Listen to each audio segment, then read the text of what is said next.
আজ রবিবার, এখন বাজে সকাল 9:30। রাস্তাঘাট ভালোই ফাঁকা। সোম থেকে শুক্র জানেন তো এই রাস্তাঘাটগুলোকে এইভাবে আর চেনা যায় না, এত জ্যাম থাকে যে গাড়ি নড়েই না। নমস্কার, কেমন আছেন আপনারা? আশা করি সবাই খুব ভালো আছেন। আমাদের একটি নতুন ব্লগে আপনাদেরকে স্বাগত। আমাদের এই ব্যস্ত জীবনে পুরনোকে প্রায় ভুলতেই বসেছি বলতে পারেন। মোবাইল ফোন আর ইন্টারনেটের জগতে আমরা আশেপাশের কোনো কিছুই কিন্তু দেখেও দেখি না, উপভোগ করা তো দূরে থাক। তার মধ্যে একটি অন্যতম হলো ট্রেন। কত দিন বলুন তো আমরা ট্রেনে চড়ি না, ট্রেনে করে দূরে যাই না, একদিন দুদিন। আর আগে দুদিন লাগলেও ট্রেনের চড়ার আনন্দটাই আলাদা ছিল, তাই না? আজ কলকাতা থেকে আমার বাড়ির লোক আসছে, হ্যাঁ ট্রেনে করে। তাই নিউ দিল্লি স্টেশনে পৌঁছে গেলাম ওদেরকে নিতে। বহু বছর পর স্টেশনে গেলাম জানেন তো। আজ মনে পড়ছে পুরনো সেই দিনের কথা, যখন 2012-এ ছোট্ট দুটো বাচ্চাকে নিয়ে আমি প্রথম এই দিল্লিতে আসি। হ্যাঁ, আজ আর আসা যাওয়া হয় না খুব একটা ট্রেনে, ঠিকই, কারণ ওই যে বললাম খুব তাড়াতাড়ি পৌঁছতে হবে, তাড়াতাড়ি আসতে হবে, বাচ্চাদের স্কুল, পড়া, হাজব্যান্ডের অফিস, এই সব কিছুর চক্করে আমরা এই জিনিসটাকে খুব মিস করছি। এখন বুঝি জানেন তো, এখন মনে হয় ট্রেনে করেই যাতায়াত করাটা ভালো। কারণ ওই যে একটা দিন একটা রাত ওই ট্রেনে থাকা, উপভোগ করা আর চারপাশের ওই দৃশ্য দেখা ভীষণ ভালো। এই জন্য ভেবেছি এবার যখন কলকাতা যাব ট্রেনে করেই যাব। তার মধ্যে ওর বাবা জায়গা করে নিচ্ছে, কারণ ওদের লাগেজটা অনেকটা বেশি। তো আমরা দ্বারকা যাব। দ্বারকাতে আমার দিদির মেয়ে থাকে, জ্যাঠ্য দিদির মেয়ে, আপনাদের সাথে পরিচয় করাবো। তারা আসছে, প্রচুর লাগেজ আছে, তাই তাদের লাগেজটা যাতে ঠিকঠাক করে রাখা হয়। এতগুলো লোক বসবো, 7 সিটার গাড়ি, কিন্তু তবুও লাগেজ রাখার পরে না জায়গাটা একটু কমেই যায়। আমরা তাড়াতাড়ি করে প্ল্যাটফর্মের দিকে যাওয়া শুরু করি, কারণ ওদের ট্রেন প্রায় ঢুকেই পড়েছে। কারণ আমরা যখন প্ল্যাটফর্মে ঢুকি, মানে স্টেশনে ঢুকি, তখন 9 মিনিট লেট ছিল, কিন্তু যখনই আমরা ওখানে এসে দাঁড়াই তখনই শুনি ট্রেনটা কিন্তু ঢুকে পড়েছে। তাই তাড়াতাড়ি করে যেতে হচ্ছে, কিন্তু কিছুটা সিঁড়ি চড়তে হচ্ছে, অনেকটা হাঁটতে হয়েছে বলে আমাদের একটু দেরি হয়ে গেছে। ওরা ততক্ষণে ট্রেন থেকে নেমে গেছে। তারই মধ্যে আমাদের একজনের সাথে দেখা হয়ে যায়। বাবা এদের সাথে কথা বলছিল, কারণ উনি রাস্তা বুঝতে পারছিল না। কেন জানি মনে হলো ওর বাবার উনি রাস্তা বুঝতে পারছে না, তাই ওনাকে রাস্তা জানিয়ে দিয়েছে। উনি চোখে দেখতে পান না, তাই ওনাকে ভালোভাবে বুঝিয়ে দিয়ে আমরা চলে গেলাম স্টেশনের দিকে। অনেকটা হাঁটতে হয়েছে, ওরা সেই দূরে দাঁড়িয়ে আছে, দূর থেকেই টাটা করছে, মানে হাই করছে। যাই হোক, ওদেরকে নিয়ে এবার চলবো আমার দিদির মেয়ের বাড়িতে। এখন লাগছে না, লাগবে পরে। না না, এখন রোদ উঠেছে তাই লাগছে না, ভালো ঠান্ডা আছে।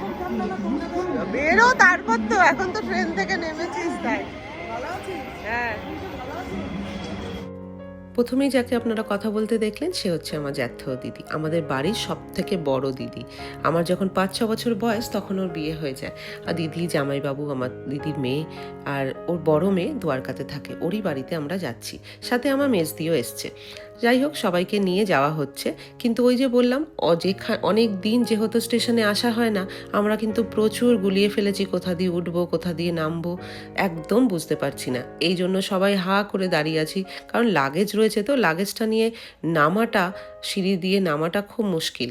তাই কারণ এদের সবারই বয়স হয়ে গেছে, এই জন্য আমার হাজবেন্ড চেষ্টা করছে এই মালটাকে নিজের ঘাড়ে করেই নিচে নিয়ে যাওয়ার। এই জন্য সিঁড়ি থেকেও পরপর করে নিচে নেমে গেছে, একটু কষ্ট হয়েছে হয়তো। যাই হোক, আর আমার জামাইবাবুর বয়স অনেকটাই বেশি, সেই তুলনায় ও তো অনেক ছোট, তো না ওই জিনিসটা করে নিতে পেরেছে।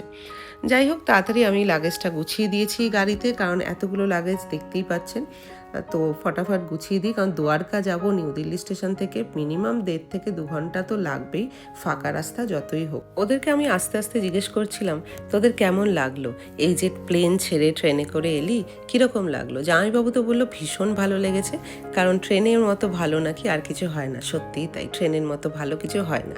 হ্যাঁ, একটু সময় লাগে ঠিকই, কিন্তু ট্রেনটাই ভালো। দিদির একটু অসুবিধা হয়েছে, যেহেতু ওর পায়ে ব্যথা। খুব ভালো লাগলো। আমার তো একটু পায়ের প্রবলেম, তাই একটু অসুবিধা হয়েছে, নাহলে এমনি ঠিকই লাগলো। ভালো হয়ে গেছে, হাঁপিয়েই গেলাম, অনেকটা হাঁটতে হলো না? অনেকটা হাঁটতে হয়েছে। কিন্তু এই ভালো হচ্ছে লেগেছে। ট্রেনের, এটাই হচ্ছে আমার একটা বোনের অসুবিধা। হাজবেন্ড আর আমার ছোট বোন আর হাজবেন্ড তার নিতে এসেছিল। কেমন লাগছে আপনাদের ট্রেনে এসে? সামনে থেকে খুব ভালো লাগছে। অসংখ্য ধন্যবাদ রিন্টু, ফুলটুসিকে। না, আমি একজনকে কেন দেবো, দুজনকে দিচ্ছি। এবং ওরা যে এসছে খুবই ভালো লাগলো। এবং ওরা যে এত কষ্ট করে এসছে এর জন্য অসংখ্য ধন্যবাদ। লাগেজও টেনে দিল আমার। লাগেজও টেনে দিয়েছে। আসতে হবে না, তুমি বড় বাড়ির বড় জামাই বলে কথা। হ্যাঁ। সব থেকে ছোট জামাইয়ের দায়িত্ব তো বাবা। এটাই করার। এত যে আমার জন্য করেছে, চিন্তা করেছে, এটাই না সেদিন রাতে আমাদের ইন্টু পৌঁছে দিয়ে গেছে ওই গাড়ি চালাইয়া। আর ট্রেনে এসে কেমন লাগছে? ট্রেনে প্লেন তো- ভালো না ট্রেন ভালো? ট্রেন তো ভালো লেগেছে। কিন্তু এই যে এতটা এক হাঁটতে রাত্রি- হলো, এই যে হাঁটার জন্য হাঁটতে দিদির হলো। কষ্ট হয়েছে, এমনি ঠিক আরাম। টাইমটা বেশি লাগলো। কিছু লাগেজের মাঝখানেও বল, এখন বল। বসে আছে। আমি তো ওই যে ফুলের মতন বসে আছি সব। এদিক দিয়ে পড়বে, ওদিক দিয়ে পড়বে ফুল। সত্যি অনেকটা হাঁটতে হয়েছে জানেন তো, এই জন্য একটু হাঁপিয়ে গেছে ওরা। আসলে আমার বড়দির পায়ে হাঁটুতে একটু প্রবলেম আছে, তো ওই জন্য অতটা তাড়াতাড়ি হাঁটতেও পারে না। যাই হোক, এই বলতে বলতে গল্প করতে করতে আমরা পৌঁছে গেছি। ওই যে দূরে দেখতে পাচ্ছেন আমার দিদির মেয়ে পুচকেটাকে নিয়ে আসছে, এটা ওর ছোট মেয়ে, এখনো 3 বছর বয়স। ভীষণ দুষ্টু, একদম কথা বলে না জানেন তো, কথাও বলতে চায় না, খুব দেরিতে কথা বলছে। এখন যাও বলে একটু একটু বলে, পুরো কথা বলে না। আর সবাইকে দেখে এত খুশি হয়েছে, কারণ ও এই 1 বছর হলো ওরা দিল্লিতে শিফট করেছে, তার আগে কলকাতাতেই ছিল, সবার মধ্যে ছিল তো, তাই সবসময় সবাইকে দেখতো। আর এখানে আসার পরে ওই যে একা হয়ে গেছে, ঘরে শুধু মা আর বাবাকে ছাড়া কাউকে দেখতে পায় না, তাই কথাটাও খুবই কম বলে জানেন তো। আপনারা কিন্তু কমেন্ট করে একটু জানাবেন কাদের বাচ্চারা অনেক দেরিতে কথা বলেছে, কারণ ওর 3 বছর বয়স হয়ে গেছে, এখনও সেভাবে কিন্তু কথা বলে না, অল্প অল্প বলে, কিন্তু পরিষ্কার তো একেবারে বলে না, আর কিছু মানে সেভাবে বলতে পারে না। একটু জানাবেন তো, জানালে আমাদের খুব ভালো লাগবে। খুশি হয়েছে। হাসো হাসো, জোরে জোরে হাসতে হবে তো, তার জন্য সবাই এসেছে।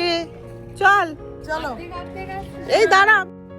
ওকে দেখে সেই পুরনো দিনের কথা আবার মনে পড়ে গেল। প্রথম যখন দিল্লিতে আসি তখন কিছুই জানি না, কিছুই বুঝি না।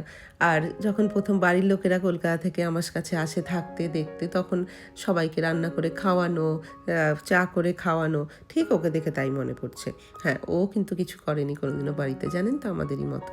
আজকে কিন্তু সর্বস্ব একা একাই করছে। হ্যাঁ, সবাই পেরে যায়, মেয়েরা আমরা এরকমই। বাড়িতে বাপের বাড়িতে কিছু করি আর না করি, বাপের বাড়ি থেকে বেরোনোর পরে শ্বশুর বাড়িতে এসে কেমন যেন আমরা ঠিক কাজটা শিখেই নি, জানেন তো। যাই হোক, তারপরে আমরা ভীষণ মজা করলাম। পুচকেটা তো ভীষণ মানে আদর, আমরা এত আদর, সত্যি বিশ্বাস করুন ছোটো থেকে এত আদর খাইনি যতটা আমরা ওর কাছে খাচ্ছি। যাই হোক, তারপরে আমাদের অনেকটা দেরি হয়ে গেছে, এবার আমরা বেরিয়ে পড়েছি।